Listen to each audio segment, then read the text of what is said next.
Good morning. Unique education centre पर आपका स्वागत है। आपके लिए ये भूगोल का 10 क्वेश्चनों का सेट है। 10 क्वेश्चन है और कोशिश करिएगा कि आपका 9 से 10 के बीच में सही हो। और अगर आप किसी भी पेपर की तैयारी कर रहे हो, कोई भी एग्जाम की तैयारी कर रहे हो, तो यहाँ से क्वेश्चन आपको हर पेपर में मिलेंगे। भूगोल और पर्यावरण ऐसे दो सब्जेक्ट हैं जो हर पेपर में इसका कॉम्बिनेशन बना रहता है और ये करंट के मुद्दे से भी लगाकर भूगोल के ही क्वेश्चन पूछे जाते हैं। तो 10 क्वेश्चनों का सेट है। आप देखिए आप कितना सही कर लेते हैं। अगर आप चैनल पर नए हैं तो चैनल को सब्सक्राइब भी कर लीजिए, क्योंकि यहाँ से आपको बहुत सारी हेल्प मिलेगी। तो चलिए फिर क्वेश्चन देखते हैं।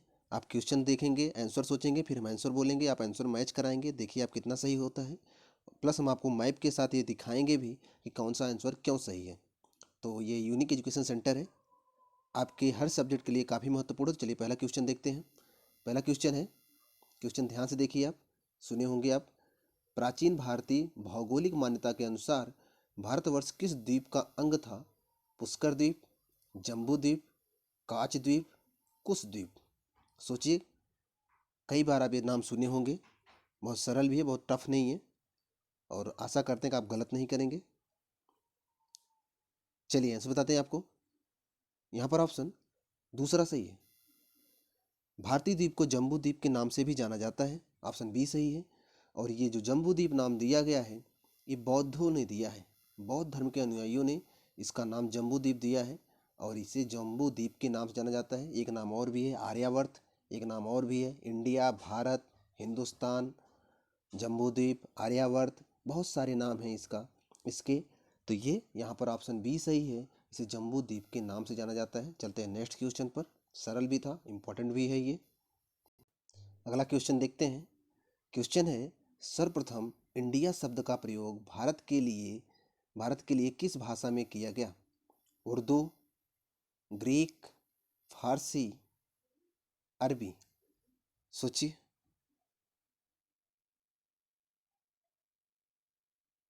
चलिए हम आंसर बताते हैं आपको। यहाँ पर ऑप्शन दूसरा सही है, बी। ऑप्शन बी जो ग्रीक है, ग्रीक भाषा, सर्वप्रथम इंडिया शब्द का जो प्रयोग हुआ था भारत के लिए, वो ग्रीक भाषा में हुआ था। ग्रीक मतलब यूनानी लोगों ने किया था। तो ऑप्शन दूसरा सही है। ये बहुत बार आ चुका है और आप इसे पढ़े भी होंगे। कहीं पर ग्रीक लिखता है तो कहीं पर यूनान लिखता है, तो आप दोनों का नाम जानते रहिए। आपको ये भारत का मैप दिख रहा होगा। आप देखो, मैं थोड़ा जूम करता हूँ। ये देखिए, ये इंडिया है। इंडिया से इधर चलेंगे तो आपको यहाँ पाकिस्तान दिखेगा। पाकिस्तान के बाद अफगानिस्तान दिख रहा है। इसके बाद ये ईरान बड़ा सा क्षेत्र दिख रहा है। आप देख रहे हो, ये अफगानिस्तान, और एक मिनट, ये अफगानिस्तान, ये ईरान, यही क्षेत्र मिलाकर सम्मिलित रूप से प्राचीन काल में ग्रीक के नाम से, यूनान के नाम से जाना जाता था। और यही लोग इंडिया में आए हुए थे। अब देखो, ईरान से अफगानिस्तान, अफगानिस्तान से पाकिस्तान होकर अब इंडिया में आते थे, भारत में आते थे। तो इन्हीं लोगों ने नाम दिया था इसका इंडिया। तो यहाँ पर जो आपसे क्वेश्चन पूछा गया था, उसका आंसर बी था। आप सही किए होंगे, आशा करते हैं आपसे गलती नहीं हुई होगी। चलते हैं नेक्स्ट क्वेश्चन पर। क्वेश्चन ध्यान से देखिए। भारत की मुख्य भूमि की दक्षिणी सीमा क्या है? 6 अंश 4 मिनट, 7 अंश 4 मिनट, 8 अंश 4 मिनट, 6 अंश 8 मिनट।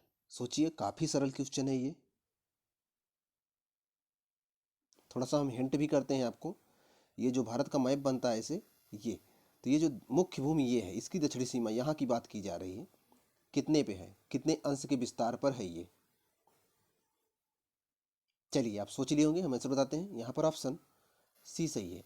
8 अंश 4 मिनट पर दक्षिणी सीमा का विस्तार है। जो 8 अंश अक्षांश है, 4 मिनट अक्षांश, ये कन्याकुमारी के पास से, तमिलनाडु के कन्याकुमारी के पास से जाता है। ये मुख्य भूमि से है। वैसे तो और नीचे तक भी है, तो आप इसको याद रखिएगा।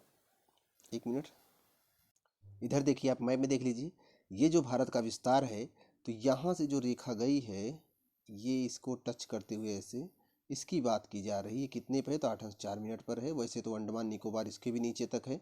तो यहाँ पर जो क्वेश्चन था उसका आंसर 8 अंश 4 मिनट है। आशा करते हैं कि आप गलत नहीं किए होंगे। तो यहाँ पर ऑप्शन सी सही था। चलते हैं नेक्स्ट क्वेश्चन पर। अगला क्वेश्चन देखिए। क्वेश्चन है, भारतीय मानक समय आधारित है। ये भी काफ़ी सरल क्वेश्चन है। आशा करते हैं कि आप 10 सही करेंगे। 80 अंश पूर्वी देशांतर, 80 अंश पश्चिमी देशांतर, 82 अंश 30 मिनट पूर्वी देशांतर, 82 अंश 30 मिनट पश्चिमी देशांतर। काफ़ी पहुँच कर आप गलत ना कर जाएं, ध्यान से सोचिएगा आप क्या पढ़े हो, आपको क्या बताया गया है, कोशिश करिएगा गलत ना हो। काफ़ी महत्वपूर्ण क्वेश्चन है।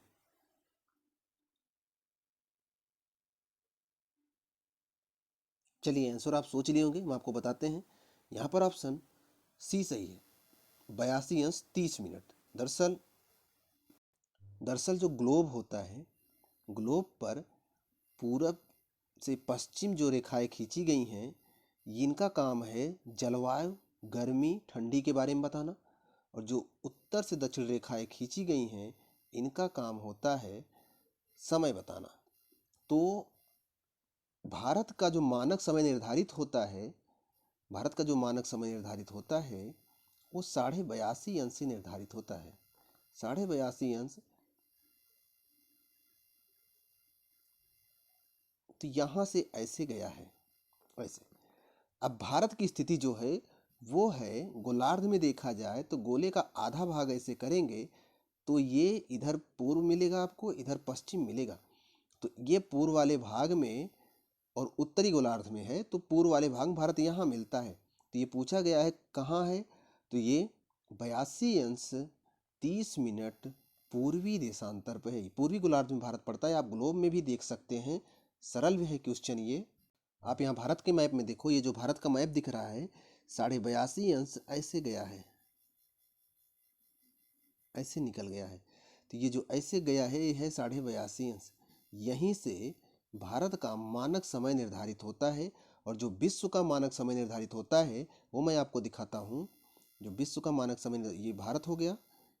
अगर पूरे विश्व में हम देखें तो इसको और छोटा करते हैं। इधर देखिए आप, ये अब आपको दिख रहा होगा अच्छे से, ये है अफ्रीका महाद्वीप, ये है भारत यहाँ दिख रहा है।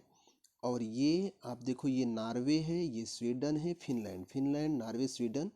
और यहीं पर है यूनाइटेड किंगडम ये।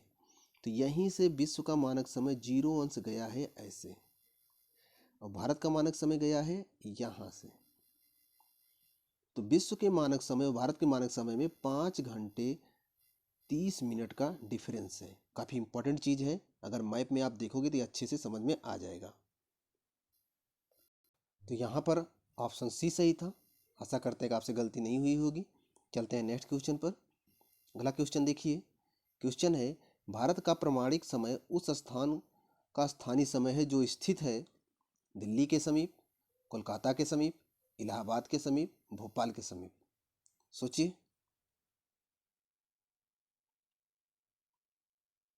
चलिए आंसर बताते हैं आपको। यहाँ पर ऑप्शन सी सही है, इलाहाबाद के समीप। अभी हम भारत का मैप बनाए थे, तो जब भारत का मैप बनाए थे, 1 मिनट, यहाँ देखिए आप भारत को देखिए, ये भारत है। तो भारत में जो ये मानक समय जाता है ऐसे, तो यहाँ पर उत्तर प्रदेश में यहाँ इलाहाबाद के समीप से होकर जाता है। तो वहीं पर जो ऑप्शन दिया गया था उसमें इलाहाबाद की बात, यहाँ पर ऑप्शन सी सही है, इलाहाबाद के समीप। भारत का मैप जो ऐसे बनता है, ऐसे ऐसे जाता है, तो यहीं से मानक समय 82.5 गया है, उत्तर प्रदेश के इलाहाबाद से, मिर्ज़ापुर के पास से होकर गया है। ऑप्शन सी सही है। चलते हैं नेक्स्ट क्वेश्चन पर। अगला क्वेश्चन देखिए। क्वेश्चन है, Indian standard time Greenwich mean time से कितना अंतर है? 5 घंटे 10 मिनट, 5 घंटे 20 मिनट, 5 घंटे 30 मिनट, 5 घंटे 40 मिनट। सोचिए।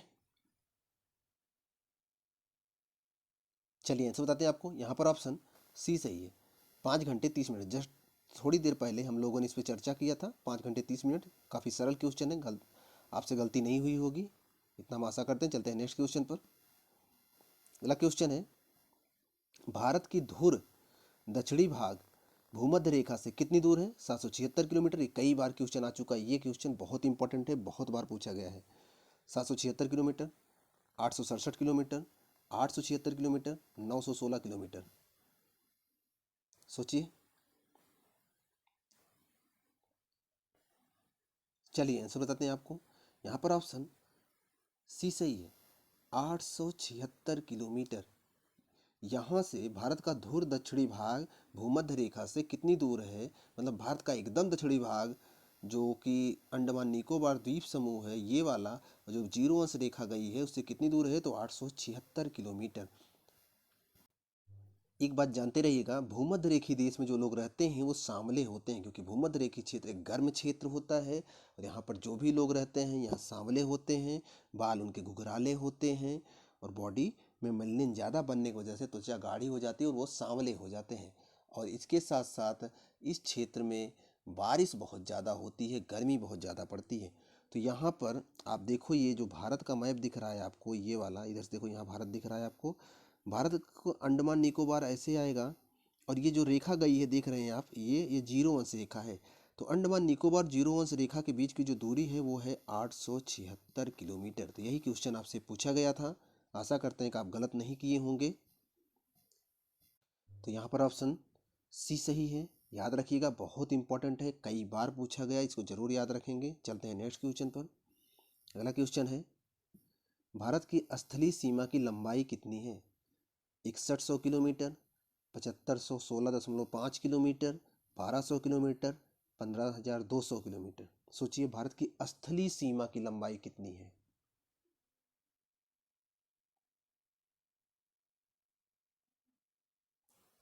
चलिए आप सोच लिए होंगे, हम आपको आंसर बताते हैं। यहाँ पर ऑप्शन डी सही है, 15200 किलोमीटर भारत की स्थलीय सीमा की लंबाई है। इसको ज़रूर याद रखिएगा, आप इसे पढ़े होंगे कई बार। थोड़ा सा अगर गलत हुआ होगा तो कन्फ्यूजन की वजह से हुआ होगा, नहीं तो गलत भी नहीं हुआ होगा। 15200 किलोमीटर लगभग है, याद रखेंगे आप। चलते हैं नेक्स्ट क्वेश्चन पर। क्वेश्चन है, द्वीपों सहित भारत के तटरेखा की लंबाई कितनी है? 6100 किलोमीटर, 6200 किलोमीटर, 7516.5 किलोमीटर, 8000 किलोमीटर। सोचिए। चलिए आंसर बताते हैं हम आपको। यहाँ पर ऑप्शन सी सही है, 7516.5 किलोमीटर। जो भारत का दक्षिणी भाग है, ये वाला पार्ट ऐसे देखते होंगे आप, तो ये तो जलीय सीमा है ही, बंगाल खाड़ी तक, बंगाल तक, पश्चिम बंगाल तक। साथ में जो अंडमान निकोबार है इसकी भी जलीय सीमा, जो लक्षद्वीप है इसकी भी जलीय सीमा, जो दमन द्वीप है इसकी भी जलीय सीमा। तो सब का द्वीपों का और भारत का मिलाकर जो जलीय सीमा की तट रेखा लंबाई है, इसकी लंबाई पूछा गया है। तो 7516.5 किलोमीटर संपूर्ण लंबाई है। ऑप्शन सी सही है, इसको आप याद रखेंगे, काफ़ी इंपॉर्टेंट भी है। चलिए अगला क्वेश्चन देखते हैं। आज का अंतिम क्वेश्चन है, सोच समझ के आंसर दीजिएगा, लास्ट गलत नहीं होना चाहिए। भारत की उत्तर से दक्षिण तक की लंबाई कितनी है? 2933 किलोमीटर, 3214 किलोमीटर, 3124 किलोमीटर, 3412 किलोमीटर। सोचिए भारत की उत्तर से दक्षिण लंबाई कितनी है?